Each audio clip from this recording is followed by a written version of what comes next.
people love their communities. That the people who live in small towns love living in small towns, and they don't want to be too far away from small towns because it anchors them. It anchors them to the land. It provides them purpose, if you will, and a connection, spiritual and otherwise, to the land. I don't mean to be speaking on their behalf. It's just the impression I get from my experience here in the north. So sometimes having people go away for a long period of time without the social emotional supports to help them be successful away from their communities becomes that glass ceiling, if you will, becomes that barrier that results in their failure, if you will, in terms of getting where they need to get. So why are we successful on a local scale in terms of our graduates? Again, because of the people that we have working in our schools and the opportunities that we try to present to them beyond school itself, not necessarily in our communities, but in terms of them coming back to our communities.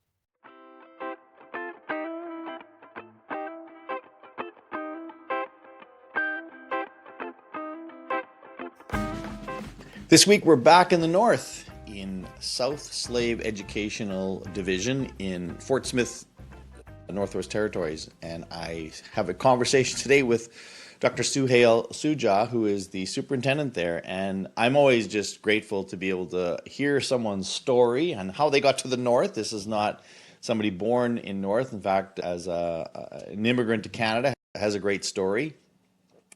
And comes from the big city, in fact. And so how does somebody from the big city end up in teaching and leading in a northern community? But that's fascinating. And I just so appreciated the time that Souhail spends with me. We talk about his affinity for outdoor living, the work in Indigenous education, his award that he won at CASA this summer, and just a great story and a great connection. And again, I think his enthusiasm and leadership is quite infectious. I think it comes across in our interview today, as well as just making more connections to other guests. So he talks about Connected North, and that's such a great program that I've highlighted a few times with different guests. And just a fantastic discussion, and so grateful for the time today. So enjoy my conversation today with Souhail Soujah. So, Souhail, I got to meet you in July in Newfoundland. You won a Distinguished Service Award from CASA. Now, this would be a hard question for you to ask, but I mean, why in the world did you get that award? It's a very good question. It's always nice to be recognized by your peers, right? As a teacher, it was always great to be recognized by the kids. And as a superintendent, it was nice to be recognized by my peers. Honestly, I don't know. I imagine these types of awards are a recognition of the career as opposed to a particular single event. And if that's the case, then I'm really humble because, again, I was standing on that podium with some heavy hitters. Like I said, in my acceptance speech, if you can call it that, I feel like a capuchin monkey surrounded by 600-pound gorillas because it didn't seem like I belonged up there. Some of those people up there have done some incredible work for education in Canada in general. So it was nice to be recognized for whatever they deemed to be appropriate, in the sense that what we have done, what I have done here in the division, and I say I, but I shouldn't, it's we have done in the division. Most of my work has been in the north. I was a superintendent in the Yukon for a few years, and then, of course, now in the NWT. A lot of my focus has been on Indigenous education and working with Indigenous communities and trying to narrow that gap between Indigenous students with various success. It's really nice to be recognized because it also shines a light on Indigenous education, which I think is important. Yes, yeah. And we are, I've always said this, the canary in the mine shaft. Whatever we're going through, every other division in Canada will be going through eventually, because Indigenous students is the fastest growing demographic in Canada.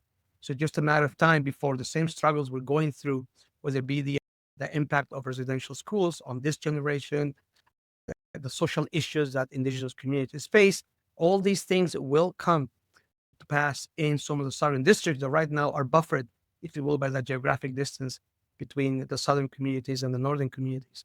By just a matter of time before the lessons that we have learned have to be learned by others. So knowing that people are becoming aware of this is hopeful, is definitely a good thing. It's been I've had the privilege in the last, just even doing this podcast, interviewing a number of leaders from the North. And so that's been a little bit of growth in understanding kind of the cultural nuances and so forth. And I'm finding it fascinating. There's always a story for someone like you of like, how did you even get there in the first place? Because this is not your native home and land. And so there's always a story there. What's your story? It, I've always said that history sometimes, the greatest events in history are sometimes due to the most insignificant events in the process, right?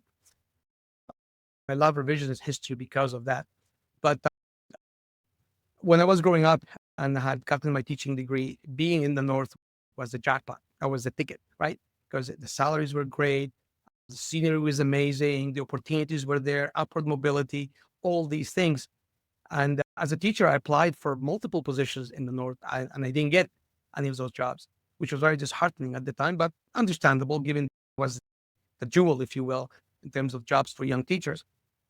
And then fast forward a whole bunch of years, and the opportunity to work in China came about.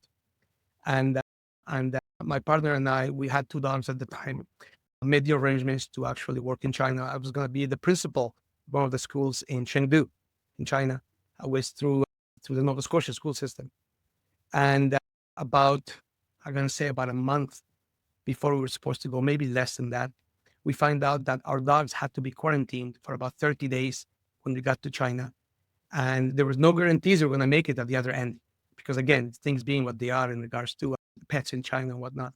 So we hesitated and eventually had to make the decision that maybe China was not the right option for us because we love our dogs and we don't want anything to happen to our dogs. And it just so happens that there was an ad for a position as a principal in Whitehorse. And just as a Hail Mary, if you will, I applied for the position and luckily I got the job. And then we decided within a week to move to Whitehorse instead of Chengdu, China. And the rest is history, so to speak. But again, this is a decision that affected the rest of my life. It was Yeah, made because of my dogs. And I don't think I'm the only one because I know people have bought homes, including ourselves, because the yard was fenced and it's good for the dogs, yes, or because there's a right. tree that the dog happened to like that God knows what. Sometimes makes Sure. these big decisions because of insignificant events or minor events, relatively speaking. And from there, the Yukon, I took a bit of a break in Nova Scotia for a couple of years because we were building a place there. And now I'm back in the Northwest Territories to hopefully end my career on a high note. But the other fascinating part is that people who've never been in the North, they accept a position.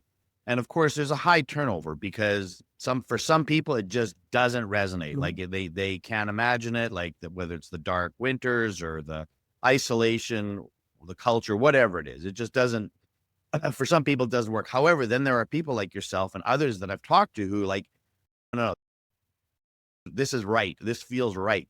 So I don't know if you had any sort of maybe predispositions to climate, to culture that might have given you advantage, or was it something that you just learned to love? Like, yeah, no, we love it here. So how did you grow to love the North? It's hard not to fall in love with the North, especially a place like Whitehorse or Fort Smith or Yellowknife, where the people are of the same mindset, where you're surrounded by your people, so to speak, right? People who love the outdoors, people who love the rugged terrain, people who like the comforts of life, but not the over exploitation, over development of the cities. I'm originally from Toronto. That's where my family landed when we came to Canada. Yeah. So I grew up in Toronto. And the first chance I had to get out of Toronto, I took it and I never looked back. And all my career has been spent in small towns. And I know that when you first graduate as a teacher, you want to stay in the city because that's comfortable and that's your milieu and that's where everything fits. But small towns are special. Northern communities, which for the most part tend to be small towns, are special. I know it's a cliche to talk about how close people are, how they look after each other, but it's a cliche for a reason. It's the truth. It's how it is. And it's easy to make long lasting friendships and relationships because of the camaraderie and perhaps enduring together the long winters, if you will. But there's more than just the long winters. I mean, there's also the long summers in the North. which kind of makes up for it. And I cannot say enough good things about living in the North. And if I was 30 years younger, 40 years younger, I would make that my first stop as opposed to my last stop, because there's so much here that people need to see. And we're far from what people's expectations are in terms of, oh, you have to go to an outhouse for the bathroom, or you only have so many choices for groceries or whatnot. It's not true. It's a magnificent place to be. And I encourage and welcome everyone to come visit at least once and then make up your mind about us. And I take use the term about us very freely, by the way. I've only been here for a few years, so I don't mean to be arrogant by saying us, but by all means, come up to the North and see what's No. And again, by all accounts, that they want you to say us, because I think there's a, as you said, and as I've heard from others, that sense of community is real, and they want you to be part of the community. So I think you're okay saying that. I'm looking forward to it. I'm scheduled to head up there for a teachers convention in February, so I'm looking forward to Excellent. my first experience in that northern time. So I want to make sure I get a few days to, sort of soak it up. But Beautiful. let's talk a little bit about your work in the district. And you referenced the Indigenous work, which I know is a top priority. But like, when you just think about what you're most proud of in your district, so if you were to speak more specifically about, again, the accomplishments and the good things that are happening in your school division, what would you point to? It's interesting. There's so many things to be proud of in the South Slave. The programming, I mean, it's one of those things that we have been cultivating for the last many years, I should say. My predecessor, Curtis Brown, did an incredible job of building, if you will, the division, of creating a single vision in terms of what the division needed to be to help support our students. And he anchored all our programming on three principles: numeracy, literacy, and social responsibility. And he was a strong believer that academic knowledge, that working knowledge, if you will, in literacy and numeracy was key to moving our students across the spectrum, if you will, into graduation and beyond. And along with that, of course, the social responsibility aspect of it. And that's the operational highlight, if you will. And some of the things that we're very proud of, because those numbers place us at the very top of graduation in the territory consistently year after year. The most recent statistics that I read a couple of days ago placed two of our regional communities, Fort Smith and Hay River, in terms of the ones that are four divisions or regions, if you will, that are graduating above the NWT average, which is fantastic. And we're very proud of that. But what I'm most proud of is the people I work with. And again, I don't mean to sound syrupy or sugary or melodramatic, but it truly is the people that we work with. I am surrounded by incredible capacity when it comes to compassion, love, pedagogic knowledge, teaching practices. And I've worked in a lot of districts. I've worked pretty much, I would say, across Canada. I worked in the prairies, I worked in BC, I worked in Nova Scotia. And this is what keeps me anchored here for the next few years. It's the people I work with at the board office, at the school, at the school system itself, the administrators, the teachers, and I can't ask for anything more.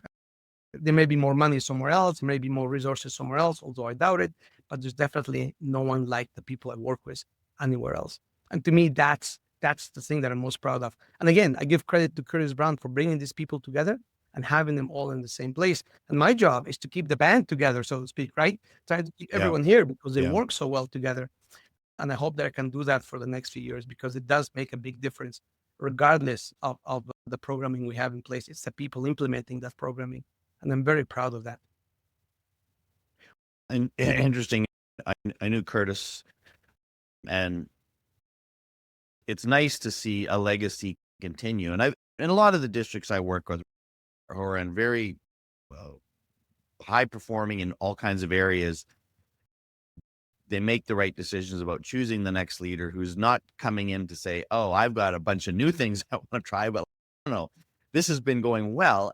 I want to make sure that this just continues going well in whatever capacity, which is, I think sometimes maybe it takes a different kind of a leader that sort of recognizes that, like, I'm not here to forge a new path necessarily. And again, that doesn't mean that you aren't going to at some point put your own stamp or your own perspective on things. But in general, you're acknowledging that we're in a pretty good place here and we want to continue to moving. So I wonder if along that, in that kind of mindset, which it seems you've embraced, I guess I would talk about maybe it's a leadership challenge or something like that.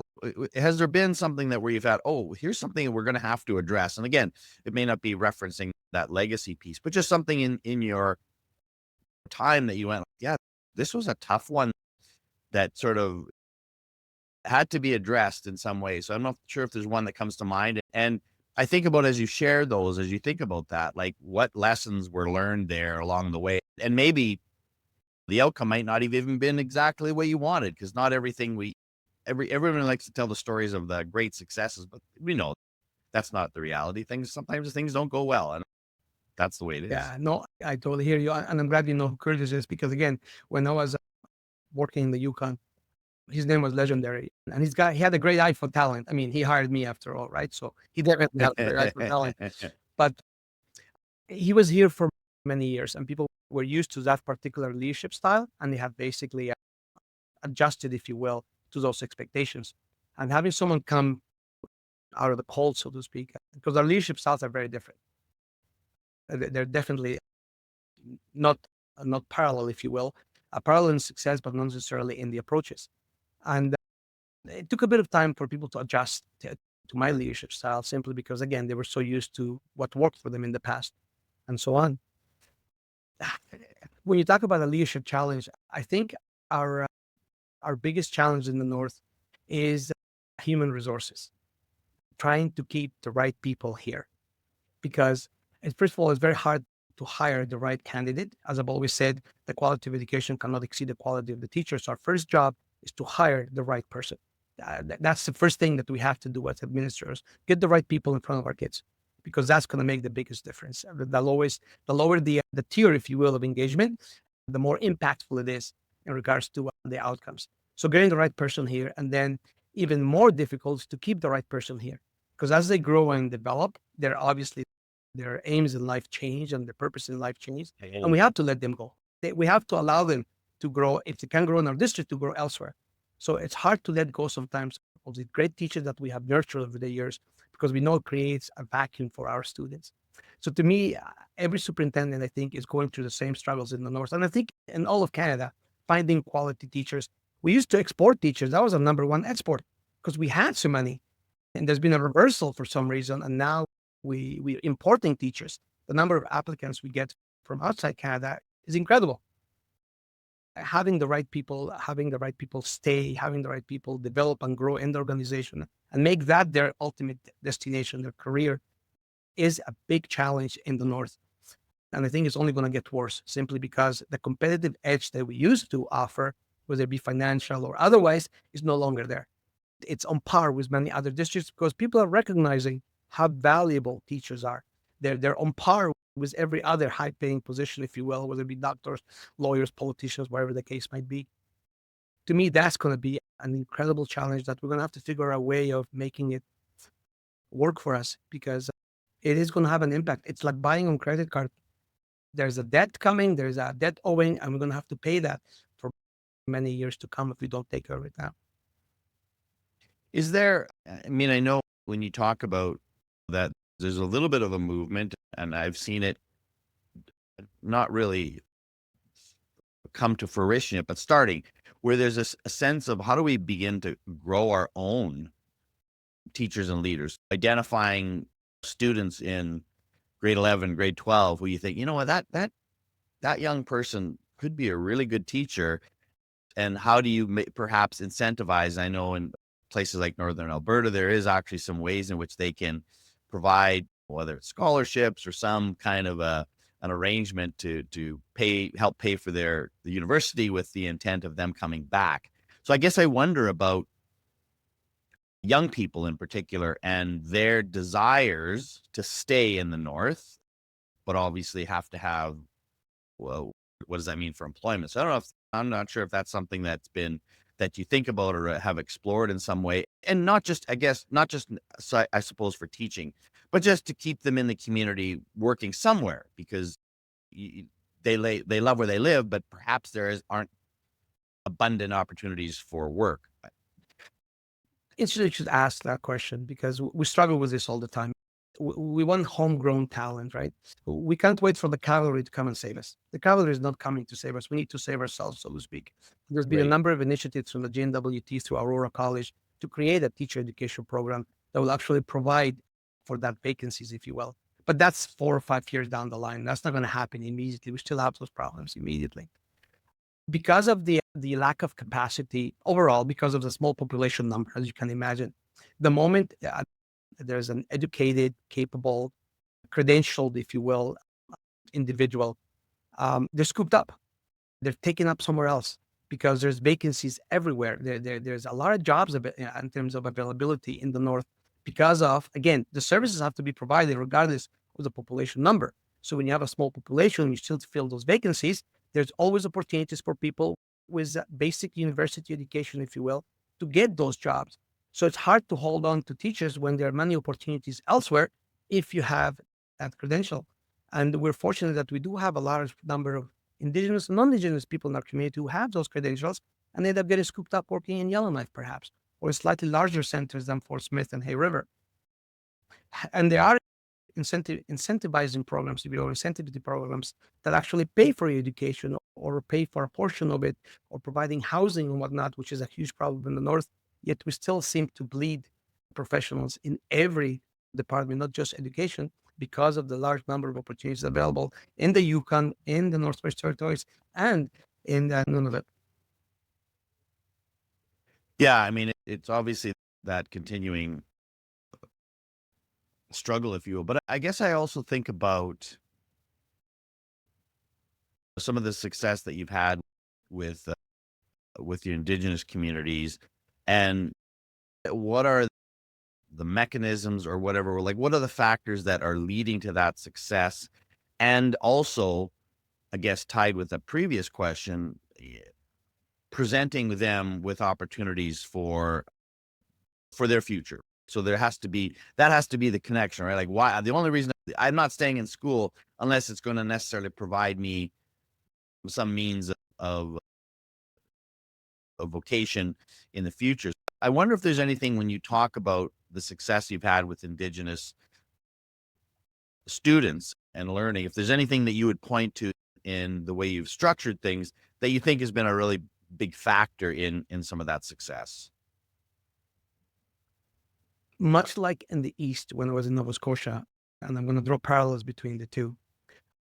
People in the East Coast are fiercely loyal to their communities. They love their communities. We've been trying to convince teachers from the East to come to the North because, for A, the financial rewards are significant, and B, it's a different part of the country, right? It's a different part of the world for all practical purposes. Something I think would always make you a better teacher by having that exposure.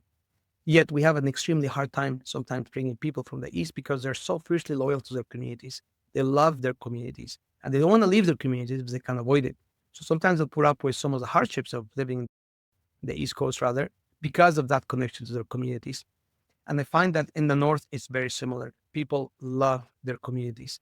The people who live in small towns love living in small towns, and they don't want to be too far away for small towns because it anchors them. It anchors them to the land. It provides them purpose, if you will, and a connection, spiritual and otherwise, to the land. I don't mean to be speaking on their behalf, but just the impression I get from my experience here in the North.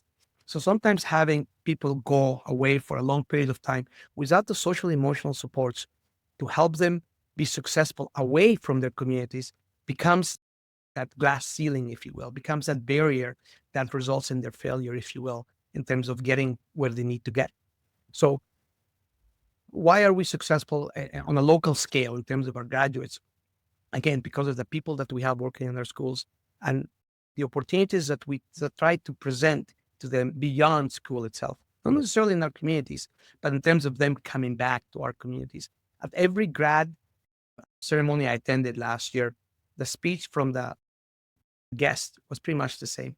Go out there, do your thing, but come back because we want you to come back. It's not a hard sell to want to come back, but in order for them to come back, we have to have something in place for them. We have to have something for them to come back to. When I walk around the schools and talk to grade 12 students in terms of what are your plans, what are your fears, what are your concerns and whatnot, which we do every year, we had kids talking about housing. We had kids talking about jobs. When I was in grade 12, I wasn't talking about housing and jobs. I was talking about traveling. I was talking about partying. I was talking about things that had nothing to do with adulthood. Yet here we have these kids growing up super fast, wanting Yeah. something for the future. And I don't think we're unique in that regard. So to me, that says a lot about where their mindset is. They're way more sophisticated than we are. So we have to be way more sophisticated in providing them with those opportunities and those abilities, if you will, to be successful. We have great success up to high school. And then beyond that, we're slowly starting to build an infrastructure to help them with post-secondary education, staying in the north. Again, but that's going to be 4 or 5 years down the line. So how can we help you be successful until there's an opportunity for you to come back and be in the north? And that makes me think about, of course, my work now has been pretty much exclusively around AI. And I know I've had conversations with technology in the North have had an interesting relationship because I think the first thing it brought, it was literally connectivity, that we would be able to connect with people with ideas that go way beyond the borders or the geography that exists. I know programs like Connected North and other things are really positive ways in which you are presenting opportunities and experiences for remote-ish people and students. And yet I know when I've had conversations, there's also a little bit of, and maybe you can correct me if I'm wrong, but just a little bit of a resistance to AI in the sense that there's also this sort of deep connection to the land and to sort of nature. And of course, technology can at times be an adversary to a traditional way of living. It doesn't have to be, but that's a difficult thing to navigate and to say, we actually want both. We want to stay connected to the land. We want to have that one, especially with AI, it may present some opportunities that we haven't even thought of or can experience. And so I just love to hear some of your thoughts around that role of technology, maybe specifically around AI, if you will, around that is presenting us with some interesting possibilities to consider. And thanks for asking that question. That question is very apropos in terms of the things we're dealing with, as you pointed out in the North.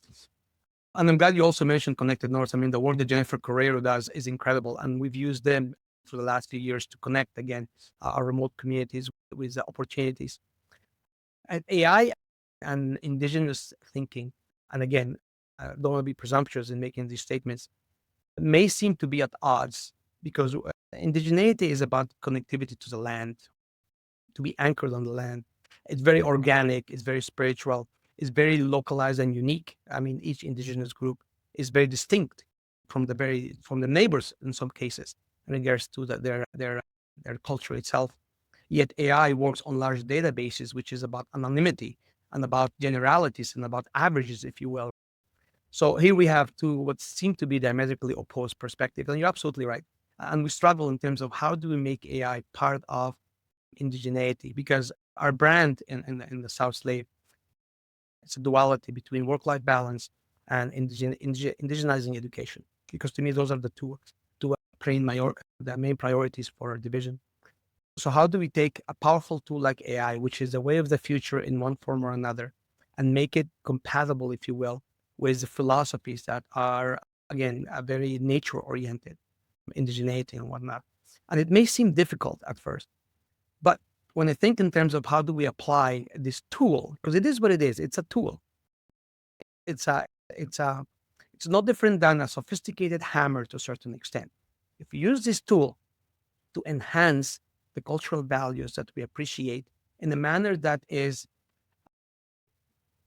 holistic, in a manner that is respectful of the tradition, respectful of the culture, respectful of the values that the indigenous group holds, we may be successful in pairing those two. The biggest fear right now is that the database of information that AI draws from to make assessments about indigeneity is very narrow. So it is incumbent upon us to increase that presence, that social presence. So when an AI engine is drawing information to provide information, that information is solid, is truthful, is factual, and is abundant enough to create that realistic, if you will, impression of what it is. Right now, it's very narrow, very small. So to me, one way to overcome the difficulties that, again, the large databases that AI relies on is to have a large database for Indigenous knowledge, whether it be cultural and otherwise. So to me, that would be one way of managing it. As far as the schools, there's a great amount of fear in terms of how AI is going to change education. AI has already changed education. I mean, we're waiting for it to happen. It already happened. It's in the rearview mirror, if you will. But how do we use it? How do we adapt it? Much like the cell phones, much like the internet, much like, for God's sake, the typewriter, when we worried about cursive writing going the way of the dodo because of the typewriters. So this is no different than that.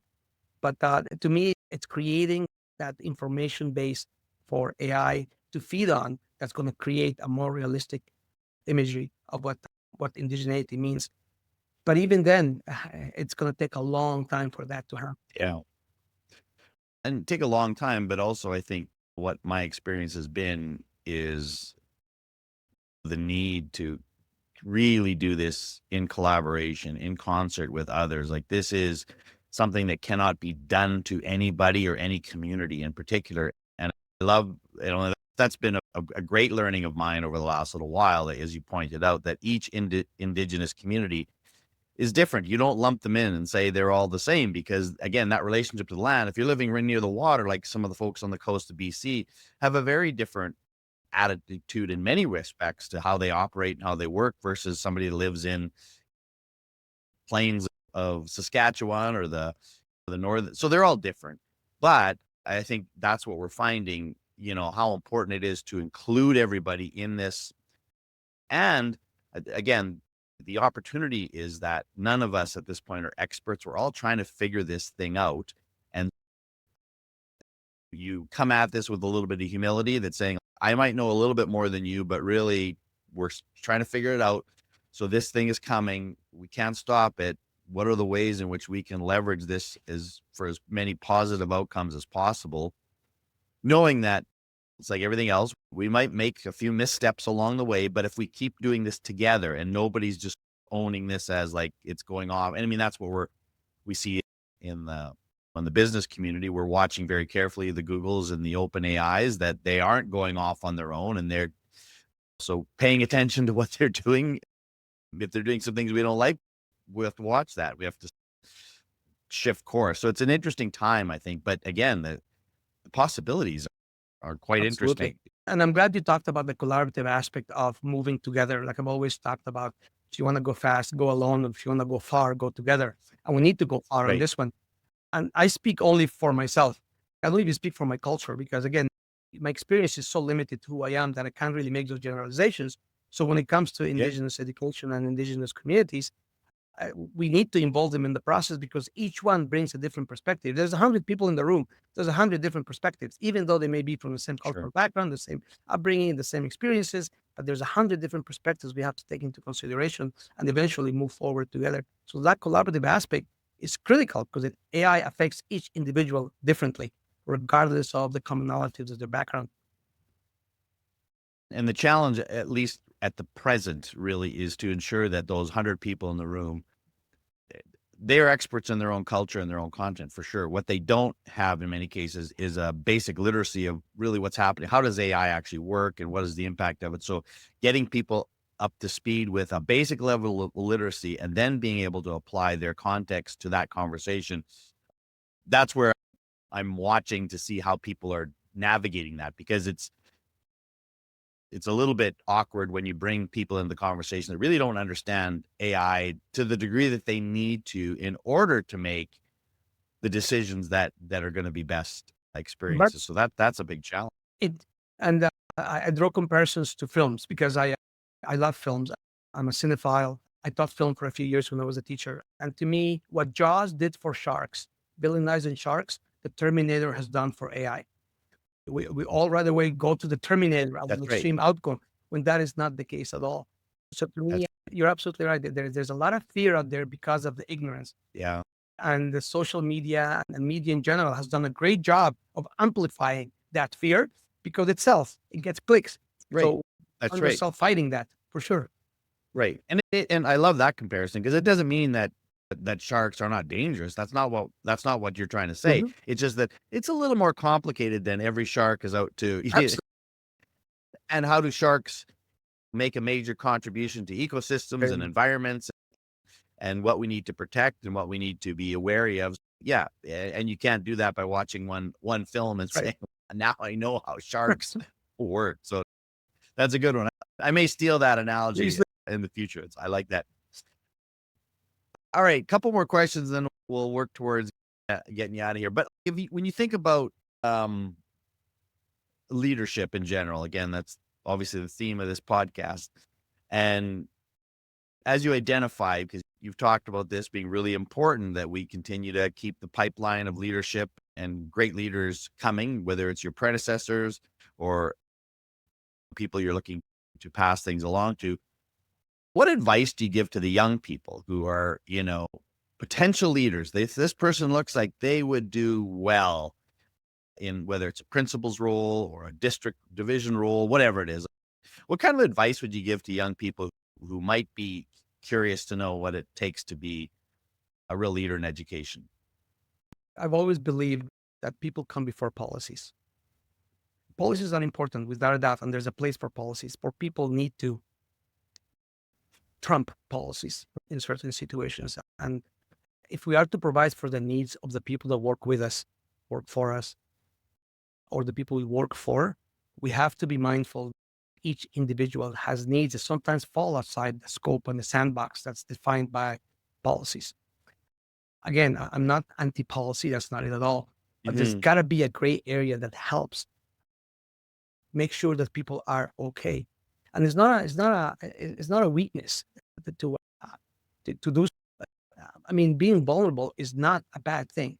When I think of Brene Brown and her philosophy in regards to that, being vulnerable with others, especially the people you serve, the people you work with, is just as important as any policy in place, because it helps create the connections between people that, in my opinion, will get you further ahead in what you need to do. People will show up for work from 8 o'clock till 3 o'clock if that's what their schedule says, but they won't stay beyond that if they don't feel connected to the organization and connected to you as well. But by the same token, do not develop a cult of personality, because to me that is a death blow, if you will, to the organization, because there's nothing left in place when you leave.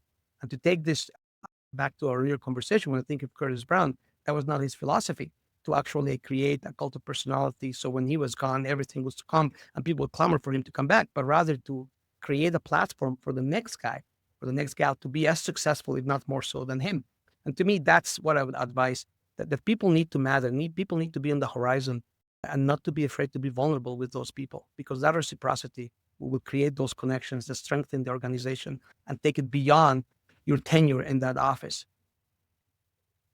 Yeah, that's such good advice. I appreciate that. And again, I think you've demonstrated even in our conversation today, but obviously throughout your career, a willingness to be vulnerable, be curious, all those kind of traits that I think are really integral in an educational context. They may not always translate into every industry or capacity, but I think in education in particular, they're really important traits. So thank you for that. So last question before I kind of hit you with some faster paced ones. And you mentioned Curtis Brown already, which is great, as somebody that you are grateful for.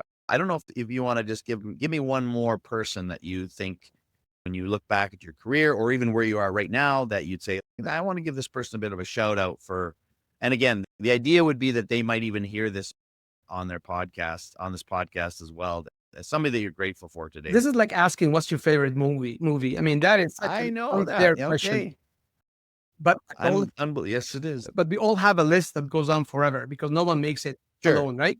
But if I were to choose somebody who is in the Northwest Territories right now, who might be able to hear this, and they should hear this because it did have a big impact on my life, Colleen McDonald, the principal in Yellowknife when I was a vice principal there, had a huge influence on my leadership style.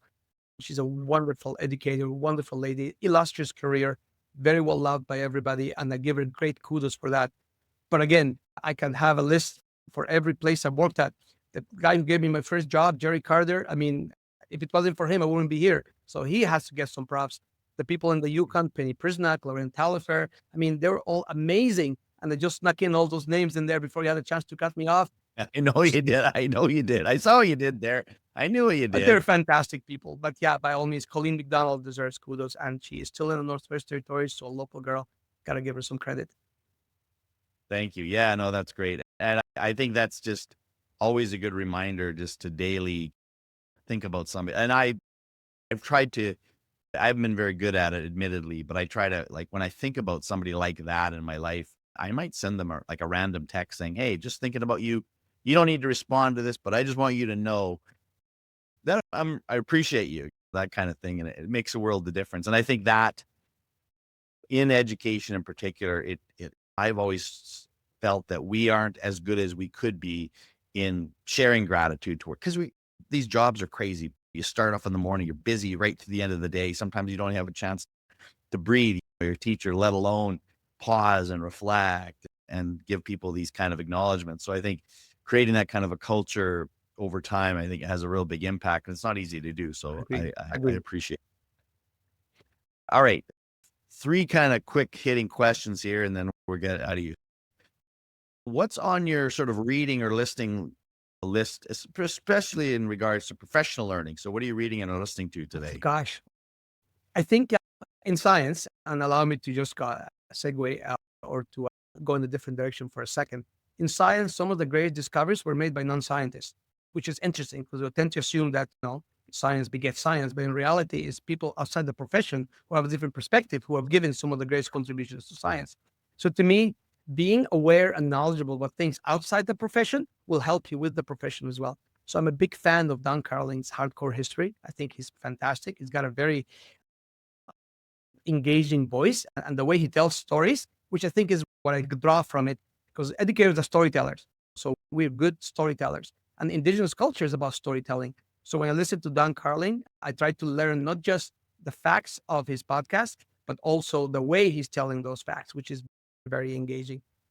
I love Sydney O'Reilly and Terry O'Reilly from CBC. They do Under the Influence and We Regret to Inform You, because they're about tenacity. It's about resilience. And to talk about resilience, to me, that is the one skill we need to teach our kids, how to be resilient in this ever-changing world. And I'm speaking faster because I know that we're running out of time. But to me, those are significant. And if about reading, sleep is super important. So there's a book by Matthew Walker called Why We Sleep. And if you want to stay young and beautiful and smart, you got to get your 8 hours of sleep because it makes a huge difference.